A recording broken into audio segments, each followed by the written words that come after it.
Muy buenas tardes. El Señor les bendiga. Tomen asiento.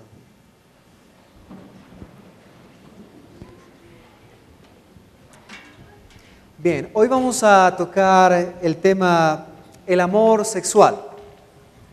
Yo quisiera recomendar a los padres que si están con niños aquí, es preferible que los puedan enviar al lugar donde tenemos a los niños. Tal vez tengamos algunas palabras, algunas expresiones que no estén acorde a la edad de los chicos y entonces pudieran meterse ustedes en un gran problema y tener que dar buenas explicaciones esta tarde y noche.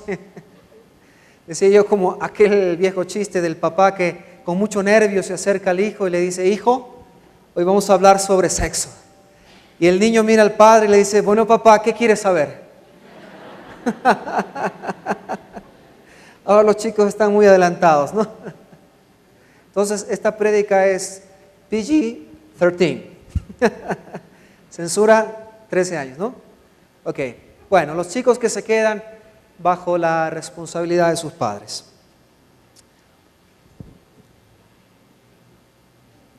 Leía un artículo en la National Geographic que decía que en junio de este año esta organización y el Museo de Badalona en Barcelona puso a consideración del público adulto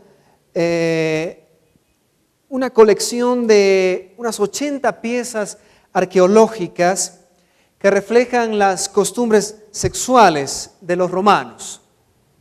Y entre varias conclusiones, ellos están diciendo que la sociedad romana era extraordinariamente activa respecto a la sexualidad.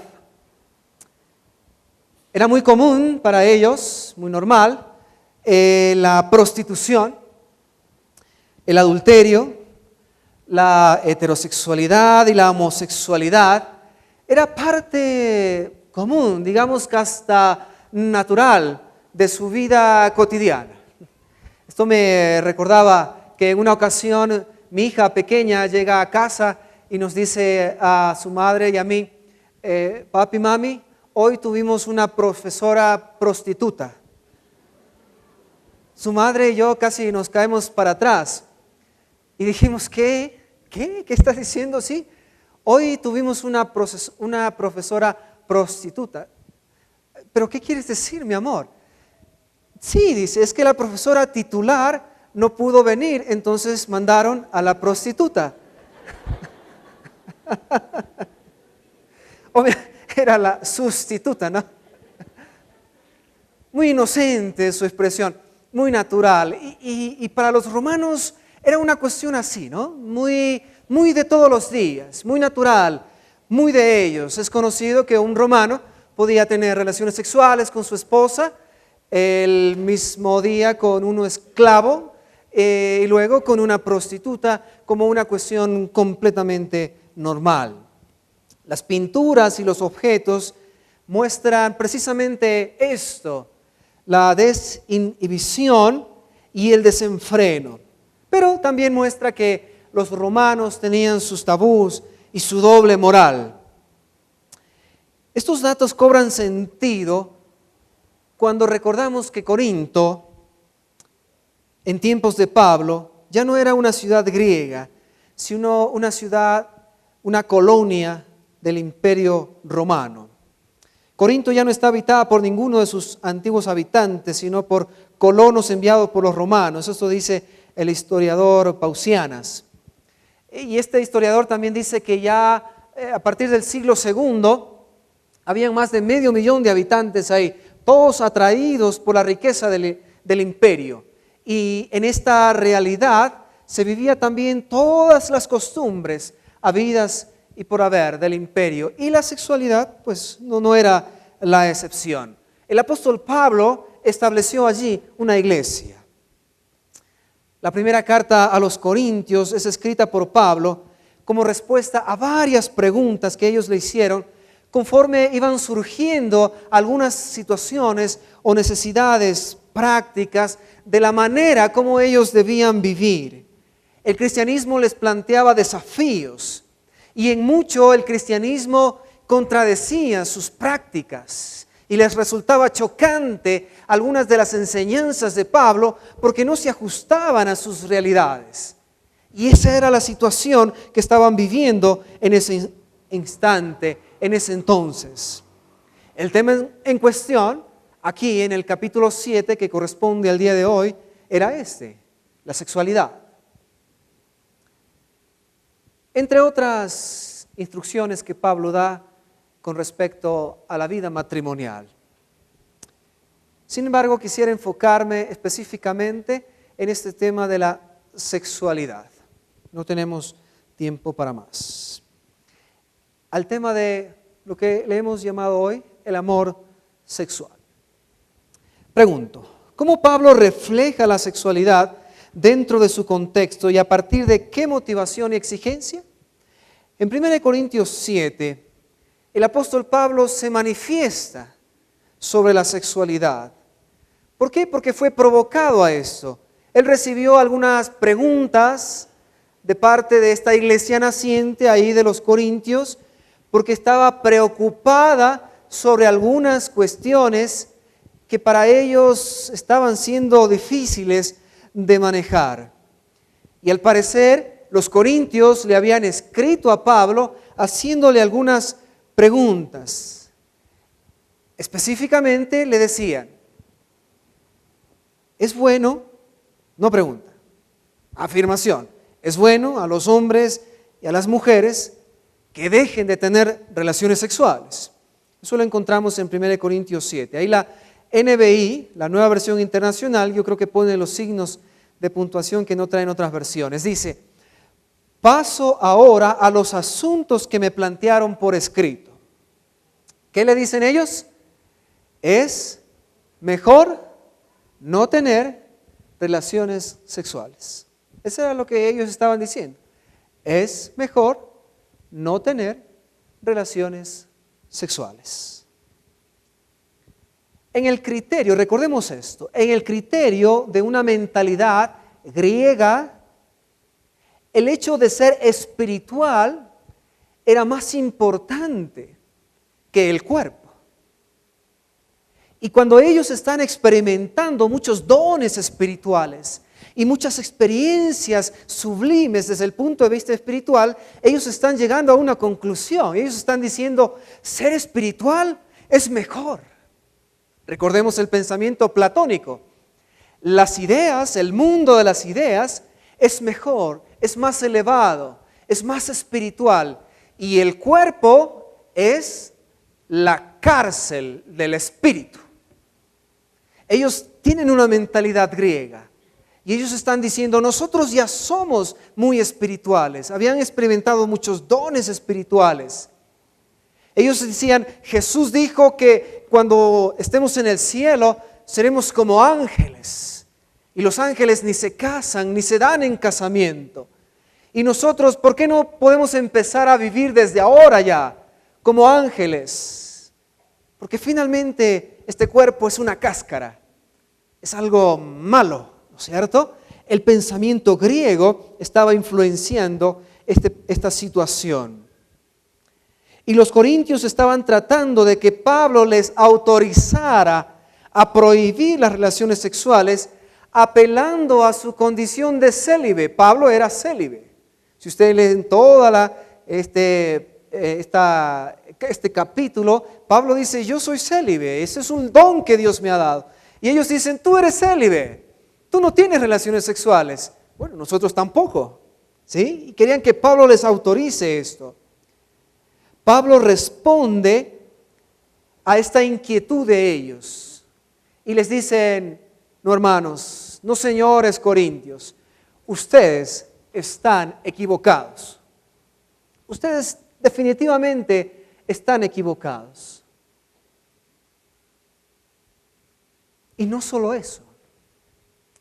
El apóstol Pablo hace una hermosa apología de lo que es el amor sexual dentro del matrimonio.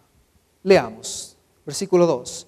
para evitar el pecado sexual, es mejor que cada hombre tenga su propia esposa y que cada mujer tenga su propio esposo. El hombre debe satisfacer a su mujer en todo lo que ella necesita como esposa. Y de la misma manera, la mujer con su esposo.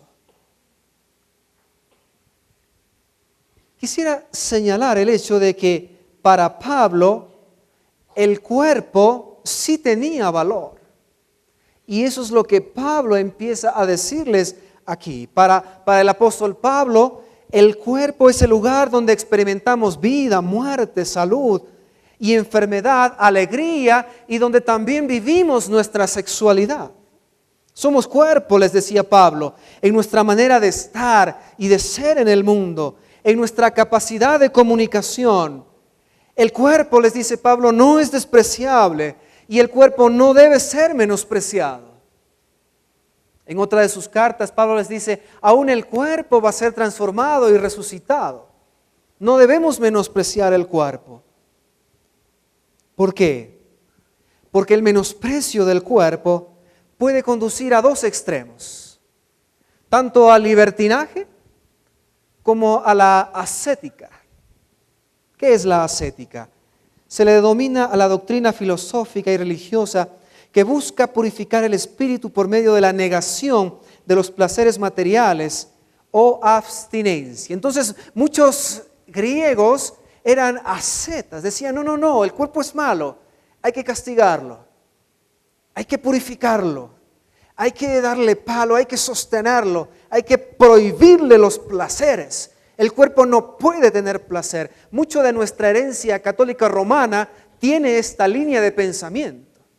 Por eso eso es malo, es horrible, es feo.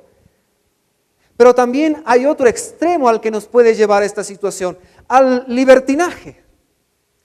Como el cuerpo es simplemente una cáscara que se queda en este mundo y no hay nada que hacer al respecto, el espíritu es el que se va al cielo, entonces, y de ahí viene el dicho que cita Pablo, comamos y bebamos, ¿qué? Mañana moriremos. O sea, démosle rienda suelta al cuerpo. Si tiene necesidades sexuales, pues hay que darle placer. Si tiene necesidades de cualquier cosa, pues hay que darle rienda suelta al cuerpo. No hay que preocuparse por esa situación. Dos extremos que aún hoy en nuestros días lo seguimos viendo. Son precisamente estos últimos, los ascéticos, aunque también hay riesgo de los otros, que son el telón de fondo histórico aquí de 1 Corintios 7. En las preguntas formuladas por la comunidad en el versículo 1, se puede percibir eso, ese desprecio al cuerpo. Para los corintios entonces el cuerpo era algo indiferente, algo irrelevante, algo despreciable. Para Gordon Fee, que es un exégeta, los corintios pudieron haberle dicho a Pablo lo siguiente: es mejor no tener relaciones sexuales. ¿Por qué? Porque el cuerpo no cuenta, sino el espíritu. Podrían también acudir a las prostitutas para satisfacer sus deseos en caso de que haya alguna necesidad. Y este pensamiento aún, creo yo, está latente. Yo conozco muchos padres que insisten en la preparación sexual de sus hijos. Hay situaciones como estas aún hoy en día. Pero esto es aún más marcado en relación al cuerpo de la mujer. Porque en esa época la mujer no contaba para nada. En el ámbito sexual era simplemente lo que hoy llamamos pasiva. Era un objeto sexual de reproducción en el caso de las mujeres casadas y era un objeto sexual de placer fuera del matrimonio. Quizás para ustedes o para nosotros no sea perceptible lo que Pablo está diciendo aquí. Él no solo está aprobando las relaciones sexuales en el marco del matrimonio, sino está elevando a la mujer al mismo nivel del hombre. No solo el hombre debe disfrutarlo, sino también la mujer. Él dice, el cuerpo de la mujer le pertenece al hombre, pero el cuerpo del hombre, ¿qué dice? También le pertenece a la mujer. El apóstol Pablo está diciendo que el hombre satisfaga a su mujer en todo y que ella también experimente esa satisfacción en todo. Pablo está diciendo, no, esta parte de la cultura tampoco funciona bien. Como Dios lo estableció, es así desde el inicio. Tim LaHaye, en su libro El acto matrimonial, desprende 4 principios para las relaciones sexuales de este pasaje. Primero, él dice, tanto el esposo como la esposa tienen necesidades e instintos sexuales, yo añadiría legítimos, que deberán ser satisfechos en el matrimonio. El primer principio que se desprende de este pasaje. Número 2, cuando uno se casa, entrega el control de su cuerpo a su cónyuge. Ya no es su cuerpo, es de su cónyuge. Su cuerpo no es suyo, es de su cónyuge. Entonces, se acabaron los dolores de cabeza, ¿cierto? Ya no es su cuerpo, es de su esposo. Ya no es su cuerpo, es de su esposa.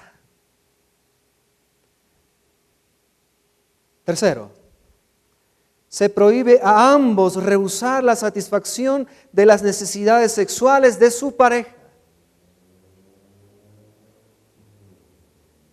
Y cuarto, el acto sexual está aprobado por Dios. El acto sexual está aprobado por Dios. No es algo malo, no es algo feo, no es algo pecaminoso. Está aprobado por Dios. Bueno, estos principios los hemos visto antes en otras charlas. Sin embargo, yo quisiera que comprendamos la importancia de esta declaración final. Escuchemos lo que Tim LaHaye dice en su libro El acto matrimonial. Dice él, Dios es el creador del sexo. ¿Cuántos dicen amén? Amén. Dios. Esta idea no se le ocurrió al diablo. Esta idea no se le ocurrió al hombre. Esta maravillosa idea se le ocurrió a Dios. A Dios se le ocurrió hacernos seres sexuales. Y la idea del sexo es una maravillosa idea de Dios. Él puso en movimiento los impulsos humanos, no para torturar hombres o mujeres, sino para llevarlos al gozo y a la plenitud. Es menester tener presente el comienzo de todo, dice Tim LaHaye. El hombre no estaba plenamente satisfecho en el jardín del Edén. Pese a que vivía en el jardín más hermoso del mundo, rodeado de animales mansos de todo tipo, no tenía compañía de su misma especie. Dios entonces tomó parte del cuerpo de Adán y obró un milagro creativo, formando la mujer. Similar al hombre en todo sentido, excepto en su sistema reproductivo físico. Para más prueba aún de que Dios aprueba el amor sexual entre cónyuges, podemos considerar la hermosa historia que explica su origen. De entre toda la creación de Dios, solo el hombre fue hecho a su imagen y semejanza. Fructificad y multiplicaos, ordenó Dios, y finalmente vio que todo era bueno, más o menos. ¿Qué dice? En gran manera. Esto es una parte hermosa de la descripción de la creación. Dios hizo al hombre la única criatura a su imagen y semejanza. Y antes de la caída, Adán y Eva ya estaban haciendo el amor en el jardín del Edén. Dios bendijo esa relación y dijo, esto es bueno, ¿en qué? En gran manera. Es bueno en gran manera. En una charla que yo estaba sobre sexualidad, El pastor hablaba acerca de la culpa que todavía llevan algunas parejas en esta área. Y él decía, si ustedes pueden imaginar a Jesús sentado en su alcoba mientras ustedes tienen intimidad, entonces significa que se han librado de la culpa. Pero ustedes no se imaginan a Jesús ahí, ustedes todavía cargan con culpa. Déjeme decirle algo. Dios se complace del acto sexual en el matrimonio. Amén. Debemos eliminar de nuestro corazón toda culpa en este sentido. Si tratamos de responder entonces a la pregunta, ¿qué es el amor sexual? Podríamos decir que el amor sexual es una de las experiencias más sublimes que Dios creó para el hombre y para la mujer. Y no solamente tiene efectos espirituales, también tiene efectos psicológicos, físicos, increíbles, como la intimidad, la seguridad, la cercanía, el placer. Podríamos decir que el amor sexual es entonces un canto al amor. El amor sexual en el matrimonio es un canto al amor. Ahora, muchos con el afán de ser abiertos y de librarse de tapujos y tabús, hoy por hoy tratan este tema sin la santidad que lo reviste. Y creo yo, cuando este tema se desviste de la santidad que tiene, cae en la vulgaridad. Pero déjeme decirle algo. La Biblia no calla. La Biblia no lo trata como un tabú, pero tampoco cae en la vulgaridad. Leamos algunos extractos del Cantar de los Cantares. Canta el amado. Qué bella eres, amada mía. Eres realmente muy hermosa. Tus ojos parecen dos palomas detrás de tu velo. Tu cabello es largo y ondulado. Cae como un rebaño de cabras que baja por los montes de Galaad. Tus dientes son blancos como ovejas esquiladas que acaban de bañarse, todas tienen gemelos, no falta ni una. Tus labios y tu boca son hermosos como una cinta escarlata. Tus mejillas bajo tu pelo parecen cortes de granada. Tu cuello mantiene la cabeza erguida. Es como la torre de David hecha para guardar armamento. Tus pechos son como dos ciervos gemelos que se alimentan entre las flores de primavera. Subiré a esas montañas perfumadas con incienso y mirra, mientras el día respira una brisa fresca y las sombras se alargan. El olor de tu piel es mucho mejor que el de cualquier otra fragancia exquisita. Novia mía, tus labios saben a miel. Hay leche y miel bajo tu lengua. ¡Wow! ¡Qué lindo!, ¿verdad? Yo digo, aquí todavía no se inventaba el beso francés, pero aquí hay un beso muy apasionado que se están dando estos dos, ¿no es cierto? Pero ahí no queda la historia. Canta la amada.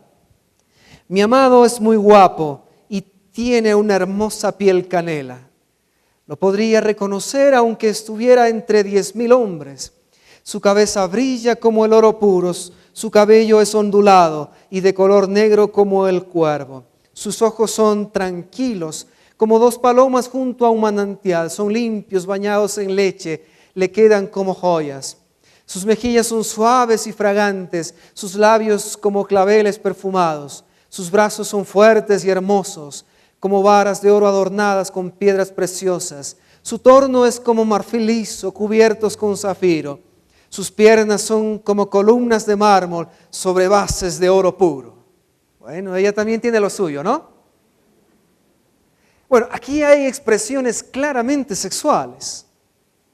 Muchos estudiosos de la Biblia catalogan el Cantar de los Cantares como un libro romántico y erótico.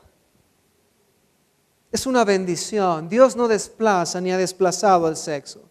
Claro que yo digo aquí los símiles no se ajustan mucho a nuestra cultura, ¿no? Si usted, caballero, le dice a su esposa que sus pechos son como ciervos, es probable que no tenga la noche que esperaba. Pero veamos algo de nuestro tiempo, de nuestra cultura. A mí me gusta una canción que lleva por título Amarte es un placer, y la canta Luis Miguel. Dice: el vino es mejor en tu boca, te amo es más tierno en tu voz, la noche en tu cuerpo es más corta, me estoy enfermando de amor. Quisiera caminar tu pelo, quisiera hacer noche en tu piel, pensar que fue todo un sueño, después descubrirte otra vez. Y amarte como yo lo haría, como un hombre a una mujer, tenerte como cosa mía y no podérmelo creer. Tan mía, mía, mía, mía, que eres parte de mi piel. Conocerte fue mi suerte, amarte es un placer, mujer. Bueno, este es el momento en que decimos: ¡ay, qué linda!, ¿no? Qué cosa más linda, más. Es una descripción hermosa del amor sexual, ¿no? Y claro, bueno, para los autores tal vez no sea dentro del matrimonio, pero nosotros podemos ponerlo en contexto. Si el amor sexual, digo yo, que es un regalo hermoso de Dios, que Él nos ha dado, es un canto al amor, como Dios lo pensó. Yo digo, Dios escribió esta partitura, escribió esta hermosa melodía para que los seres humanos la entonen y sean felices, para que sus notas los llenen de placer, para que sus notas los llenen de intimidad, de seguridad, de una experiencia profundamente indescriptible. Es verdad también que los seres humanos hemos tocado notas disonantes en este sentido. El hombre ha distorsionado o no ha interpretado bien esta melodía. Hay notas disonantes. Déjeme decir una cosa. A estas notas disonantes la Biblia califica de pecado.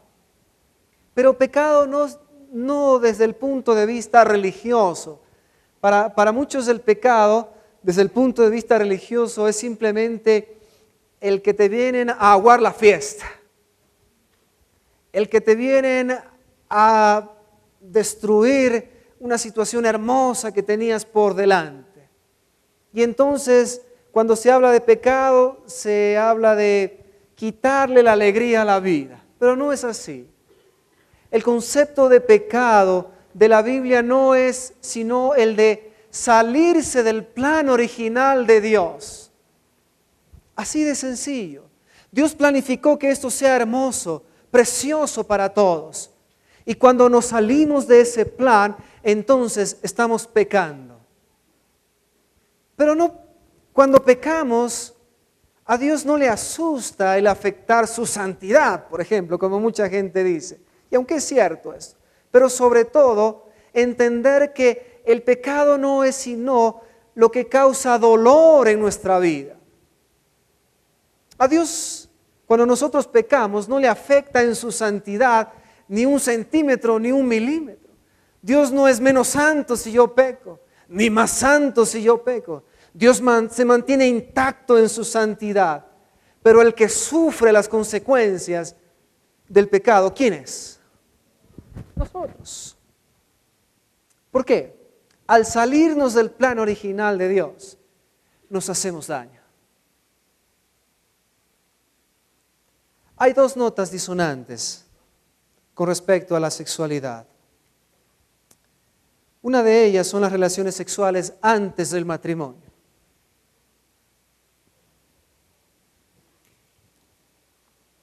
El titular de un artículo del diario Hoy decía: hay 122,000 madres adolescentes en el Ecuador.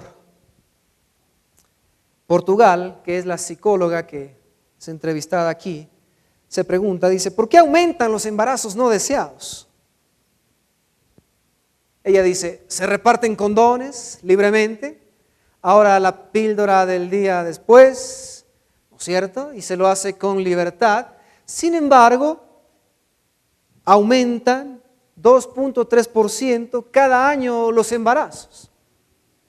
¿Cuál es la conclusión para esta psicóloga? Ella dice, no es falta de conocimiento, no es falta de conocer los métodos anticonceptivos, no.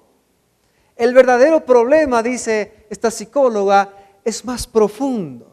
Nosotros sabemos cuál es el verdadero problema. Muchos de estos adolescentes que se embarazan viven situaciones críticas, dolorosas. Hay, según ese estudio, un porcentaje, el 12% de las que se embarazan, apenas se casan y luego permanecen casadas un año, un poco más, un poco menos. Son realidades estadísticas que tenemos. Pero el problema no es repartir, o la solución no es repartir preservativos. La solución no está en las píldoras, en el conocimiento, en los métodos. Creo que la situación tiene que ver con cómo veo yo la situación, la cosmovisión de por qué hago lo que hago y cómo entiendo eso. El apóstol Pablo dijo, el sexo, la sexualidad es buena, pero cuando esto se sale de su plan original, no causa sino dolor. Tim LaHaye menciona que hay consecuencias cuando rompemos el plan original de Dios. Enfermedades venéreas. Con mi esposa hablábamos con una muchacha que tuvo relaciones sexuales con su novio. Se contagió, se dio cuenta que se había contagiado de una enfermedad X. Pasó meses luchando con la culpa y luchando con la enfermedad, aún con riesgo de no volver a ser madre o no de poder ser madre. Son consecuencias reales. Embarazos no deseados. En estos meses que han pasado he hablado con por lo menos unas 3 parejas de jovencitos. Uno de ellos, digo, ¿cuántos años tienes? 19, casi con voz de niño. ¿Y tú, mija? 18, me dijo. ¿Por qué están aquí? Les digo. Queremos casarnos, pastor, dice. Ya me olía mal, ¿no? Les digo directamente, están embarazados, ¿no es cierto? Agachan la cabeza y dijeron, sí, estamos embarazados. Hace 2 meses lo descubrimos, nuestros padres no saben, los otros tampoco. Otra pareja, 20, 21 años, la misma situación. Otra pareja, 19 y 20 años, la misma situación. Y claro, cuando uno está joven dice, a mí nunca me va a pasar eso. Yo nunca tendré esos problemas. Y estas son consecuencias reales. No estamos hablando de situaciones ficticias. Son gente que me viene a visitar, y a mí y a los otros pastores. Y luego los relajos familiares son tremendos. Consecuencias. ¿Cuántos de aquí son padres? Ustedes saben lo fregado que es ser papá, ¿no es cierto? Y que meterse a ese relajo tan joven es la peor estupidez. ¿No es cierto? Dios mío, que Él nos ayude. Pero hablaba con un joven que me decía, eso a mi pastor no me pasó. Yo pasé invicto. Invicto. Y lo decía con orgullo, ¿no? Invicto. Déjeme decirle que hay consecuencias no solamente físicas, también hay consecuencias espirituales, hay consecuencias psicológicas, hay consecuencias emocionales. Entre ellas, la culpa. Es difícil borrar la culpa. Aún en parejas que se casan con la persona que tuvo relaciones sexuales, la culpa sigue siendo un factor que los acompaña durante buen tiempo. Otra consecuencia es la desconfianza que se genera. ¿Cuántas parejas de casados, no pastores, cuántas parejas de casados hemos aconsejado con un serio problema de desconfianza? ¿Por qué? Porque se comieron, ¿cómo es el dicho? Se comieron el pastel antes del recreo, ¿no? Así es. Son realidades. Y claro, la frase que se maneja ahí es, si lo hizo conmigo, ¿por qué no lo haría otra vez con otra persona? Se siembra una desconfianza. Ahora, para los defensores de una expresión sexual libre, el problema es la religión. Porque la religión le mete culpa a la gente. Entonces, ¿quién tiene la culpa? No el angelito que tiene relaciones sexuales, sino la religión que me mete culpa. La religión es la culpable de eso. Me mete culpa a mí, yo estaba tranquilo. Sin embargo, déjeme decirle algo, los problemas físicos, psicológicos y emocionales se registran porque los embarazos se dan aquí y también se dan en Inglaterra y también se dan en Holanda y los embarazos se dan en cualquier parte. Aún los países más secularizados tienen serios problemas y consecuencias que la siguen viviendo. Es un mito entonces, digo yo, pensar que puedes pasar ileso por una vida sexual antes del matrimonio. Aunque no hablemos de una vida sexual activa, conozco varios casos en que con una sola experiencia tuvieron que afrontar un embarazo. Yo les digo, Dios no aprueba las relaciones sexuales antes del matrimonio. Llámeme usted curuchupa, llámeme retrógrada, llámeme como quiera. Pero esto es un principio, es un absoluto de la Biblia. Esto me hace acuerdo una vez que entró una muchacha a mi oficina cuando yo era pastor en el Valle de los Chillos. Una muchacha de unos 25 años, casi que saltándose a la secretaria, entró a mi oficina y me dice, tú eres el pastor Obed, ¿no es cierto? Yo casi intimidado, sí, digo, ¿por qué? Y me dijo, me han dicho que tú eres un pastor que tiene una mente abierta y yo quería preguntarte si tú crees en los absolutos. Yo le dije, yo creo que sí, la Biblia tiene algunos absolutos importantes. Ella me miró, me acuerdo que ni se sentó, me miró y me dijo, ¿sabes qué? Yo no creo en los absolutos. Se dio la vuelta y se fue. No la he vuelto a ver nunca más. Yo creo que los absolutos como estos están puestos por Dios para protegernos. Hay otros mitos dentro de esto. Hay un mito que me parece gracioso, infundamentado a lo más desde el punto de vista bíblico y científico y de donde lo mire, que dice que un joven o una joven debe experimentar con su pareja antes de casarse para ver si son compatibles.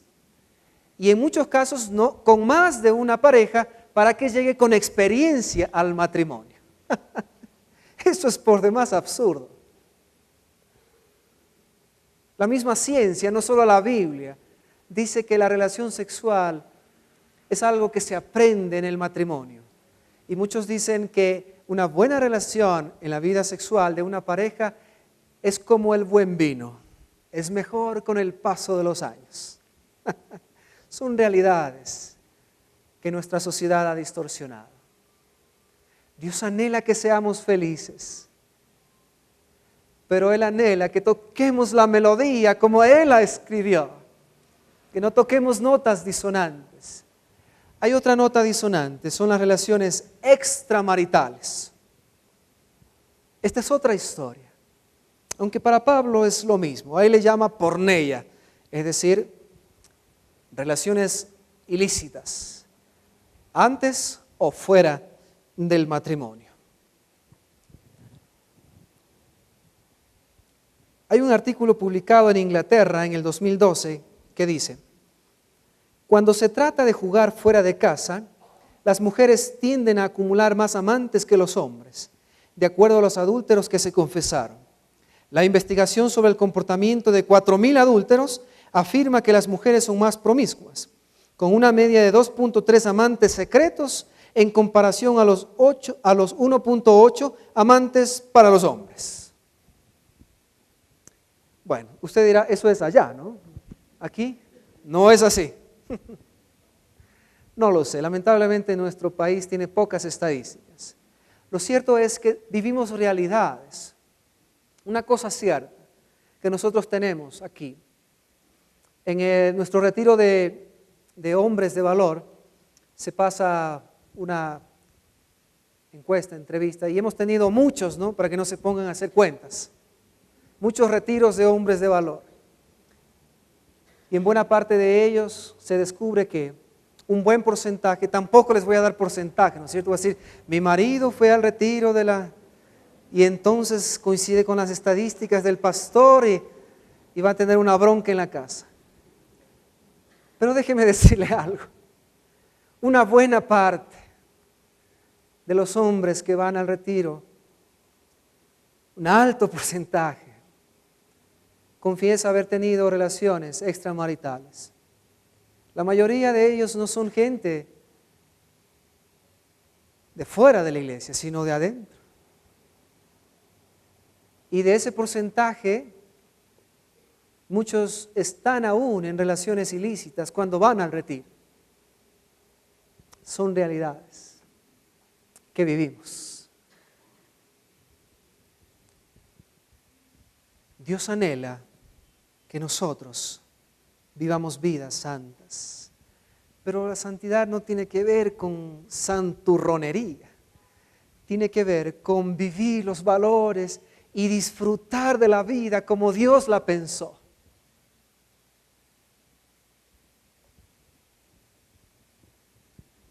A modo de conclusión, hay un artículo que titula Sorpresa en los investigadores maritales. Son algunos investigadores de la Universidad de Washington y de la Universidad de Wisconsin. Ellos llegaron a una conclusión. Ellos dicen, hay un elemento que estamos descubriendo que es el elemento más importante para encontrar relaciones estables y por ende relaciones placenteras. El elemento que estos investigadores de estas universidades han descubierto se llama el compromiso. Vaya novedad, digo yo. Es que las relaciones de antes del matrimonio sin compromiso están destinadas al fracaso. Y las relaciones matrimoniales sin compromiso están destinadas al fracaso. Es aún más, dicen ellos, el compromiso es un factor que provoca mayor intimidad y placer en la relación matrimonial. Creo que Dios nos llama a una vida de compromiso. Antes, como debe ser, y después, como debe ser. Querida iglesia, Dios nos ha dado el regalo del amor sexual. Ustedes pueden leer la otra parte del capítulo 7 de Corintios. También se habla de los que están solteros, ya sean viudos, divorciados o no casados. El llamado es a cuidar su cuerpo. El llamado es a cuidar su cuerpo. A los que están casados, Dios les llama a beber de su propia fuente, no de otras, y a disfrutar de su pareja mutuamente. Muchos matrimonios tienen problemas en la vida sexual. No es ese el propósito de Dios. Si ese es su caso, debe usted buscar ayuda. Hay una preciosa hermana aquí en la iglesia que es sexóloga, que nos ha ayudado en estos casos. Búsquela a través de la secretaría de la iglesia si usted está en esta situación. Si usted está solterito, ya sabe lo que tiene que hacer. Si usted está haciendo lo que no tiene que hacer, la buena noticia es esta. Podemos volver al plan original. Podemos volver al plan original. Ese es el Dios de la Biblia. El Dios de las segundas oportunidades. El Dios del perdón, del amor y de la misericordia. No hay condenación. Jesús le dijo a la mujer adúltera, no le dijo desgraciada, inmunda, no. ¿Qué le dijo?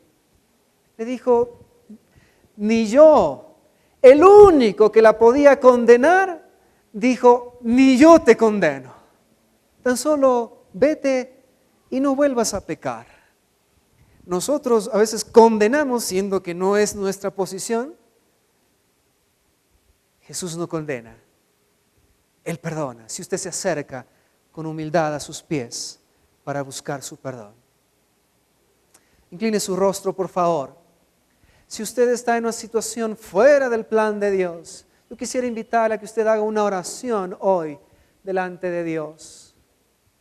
Dígale, si usted es un joven que no ha visto esto como la Biblia lo plantea, dígale, Señor, no quiero más esto para mi vida, no quiero hacerme daño, quiero mantenerme como tú quieres que me mantenga. Si usted es una persona viuda o divorciada y ha estado fuera del plan de Dios, dígale también, Señor, yo quiero hacer las cosas a tu manera. Y si usted es una persona casada, está viviendo una vida sexual buena, siga adelante, está dentro del plan de Dios. Pero si usted es una persona casada y tiene problemas en su vida sexual, busque ayuda. Dígale, Señor, necesito ayuda en esta parte de mi vida. Padre, escucha estas oraciones. Son corazones sinceros que anhelan tu presencia y tu dirección. En el nombre de Jesús, amén y amén. Un abrazo a cada uno, que el Señor les bendiga.